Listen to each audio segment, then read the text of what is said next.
Computer Science Videos here today to show you guys in this tutorial how to empty the deleted items folder on the desktop application Microsoft Outlook using a Mac computer. Without further ado, let us start the video. So in this tutorial, you need to have access to a Mac computer, have access to the desktop application Microsoft Outlook, so we can now start the tutorial. Before I start this tutorial, I would like to say that you are more than welcome to subscribe to my channel, Computer Science Videos. As we know, every problem is solved by indirection.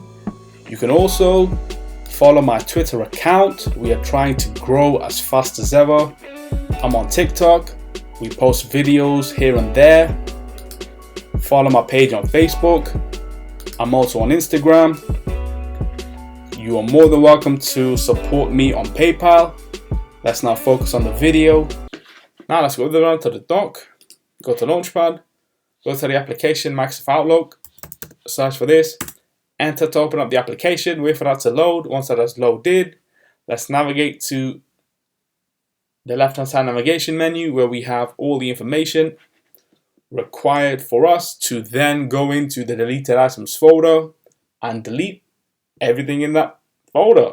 So we have deleted items. We can now right click, empty the folder. Everything will be gone.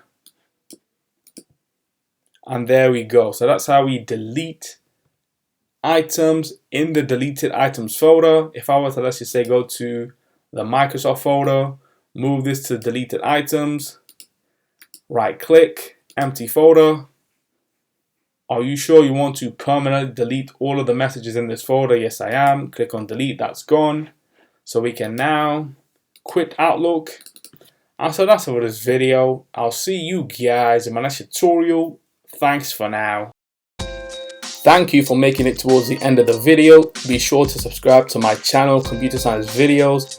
Be sure to check out the previous video on screen now, or you can ideally click on the playlist and watch all the journey for Computer Science Videos from the start until now.